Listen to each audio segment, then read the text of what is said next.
Dentro de cualquier enfoque, lo más importante son los conceptos y no solo los conceptos, sino los constructos que se van creando a través de la propia narrativa que tiene la tradición, en este caso, la humanista existencial. ¿Qué es tan importante de observar?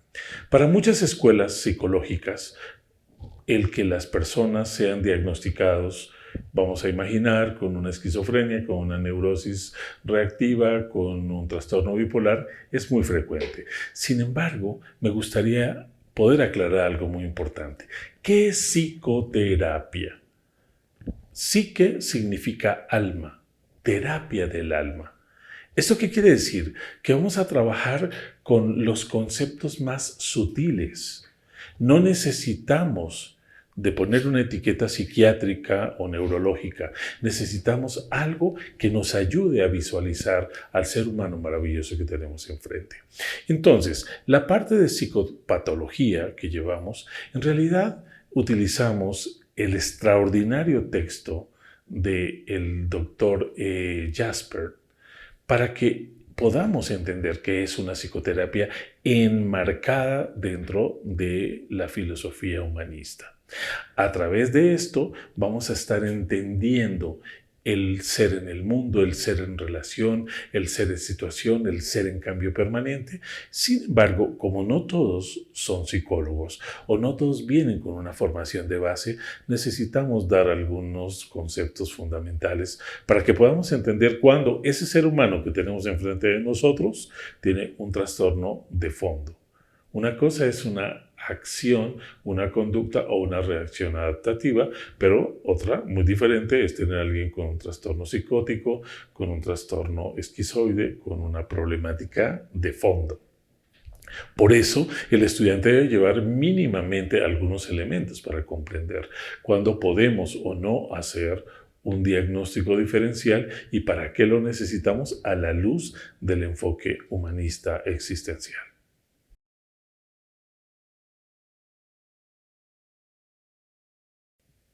En la tradición humanista existencial, el diálogo se convierte entonces en nuestro medio, en nuestro vehículo de traslación. Hay una gran diferencia entre comunicación y diálogo. De hecho, incluso aproximadamente el 60-70% de la comunicación es no verbal. Los gestos, las actitudes, las formas juegan un papel importante. El diálogo no. El diálogo es el gran privilegio de la especie porque a través de la palabra, a través del enunciado, yo puedo estar enseñándote dónde estoy, cómo me siento. Por eso la narrativa es sumamente importante. Dentro de esto tenemos a grandes exponentes y hay uno fundamental que la gente lee poco, Martin Buber. Él es el primero que propone la relación yo-tú y la configuración del nosotros, que hoy lo conocemos como el nos relacional. Cómo a través del diálogo, por eso se llama relación dialógica, uno y otro de los sujetos se van develando, y no solo frente al otro, sino ante mí mismo. Recuerdo muy bien las palabras de Carlos Díaz, uno de los grandes personalistas contemporáneos, donde él dice, yo pido silencio porque yo pienso cuando hablo y porque escucho lo que digo. Por eso el diálogo se convierte como el gran sistema de conocimiento mutuo, en una relación integrada entre dos seres capaces de poder encontrar un camino de diálogo, de búsqueda, de decirnos también las cosas. Allí está la filosofía dialógica para contribuir al conocimiento y a la dinámica de la persona con toda la profundidad que ello requiere.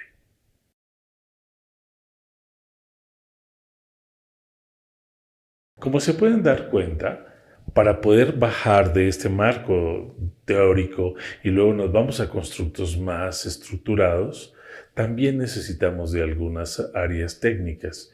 Y uno de estos grandes aportes, y que lo utilizamos dentro de la maestría, es nada más y nada menos que la gran herencia del doctor Bertney sobre el análisis transaccional.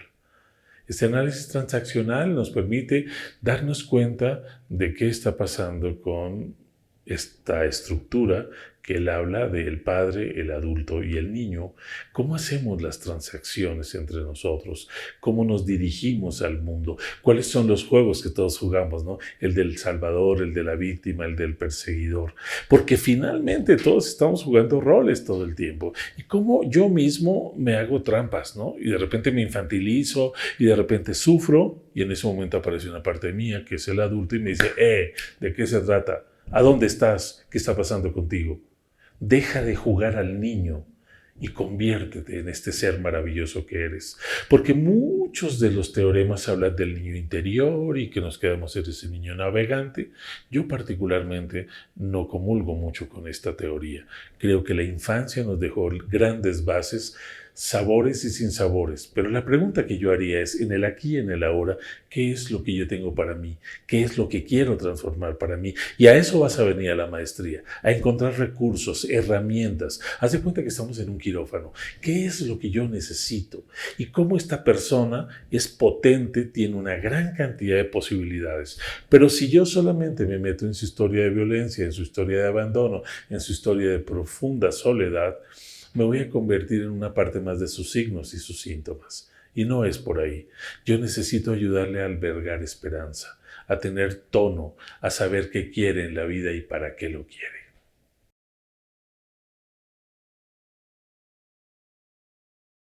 Sin embargo, a veces aunque la categoría sea clara y aunque nos demos cuenta de lo que está pasando, necesitamos externalizarlo. En la terapia narrativa se dice que lo que no se externaliza internamente nos hace mucho más daño. Afuera lo podemos ver, desmenuzar, entender, analizar. Y entonces, para poder sensibilizarme de las diferentes áreas, aparece el psicodrama, propuesto maravillosamente por el doctor Moreno. De hecho, él es de una u otra manera el pionero en los grupos de encuentro, que después la psicoterapia gestal así bautiza y la toma como la gran novedad. Pero cuando él habla del teatro de la espontaneidad, lo que hacía era que utilizaba, ¿sí?, a un protagonista dentro de un esquema con rasgos o con características teatrales y tenía una serie, ¿no?, de alter egos. La luz, la puerta, la sombra, la persona, los diferentes integrantes y se iba recreando una escena inconclusa, buscando justamente la espontaneidad, sabiendo por qué me quedé atrapado en ese instante. Y eso lo hacemos aquí en la maestría en psicoterapia existencial, porque se trata de hurgar hasta el fondo y construirme como un gran ser humano.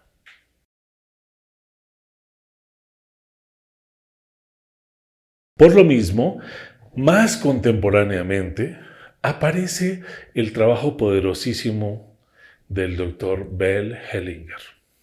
Este hombre visionario que de alguna u otra manera observa muchas cosas.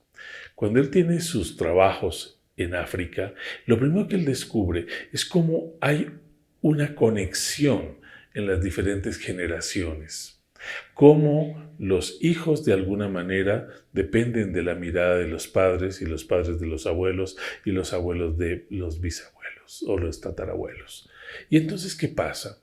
Él dice que muchos de nosotros representamos esos roles de una manera inconsciente, porque recuerden que tiene una base psicoanalítica, sin embargo lo entregamos en el programa académico porque nos permite explorar cosas del sujeto y cómo vamos haciendo alianzas invisibles y cómo yo juego roles que ni siquiera me doy cuenta que lo estoy jugando, ¿no? ¿Por qué en toda mi familia las mujeres son abandonadas? ¿Por qué en toda mi familia muchas de las tías y las abuelas quedaron viudas a edades muy tempranas? ¿O por qué los hombres tenemos una actitud de abandono constante? Esto lo devela muy bien las constelaciones familiares, que también de alguna manera contribuyen a este entrenamiento.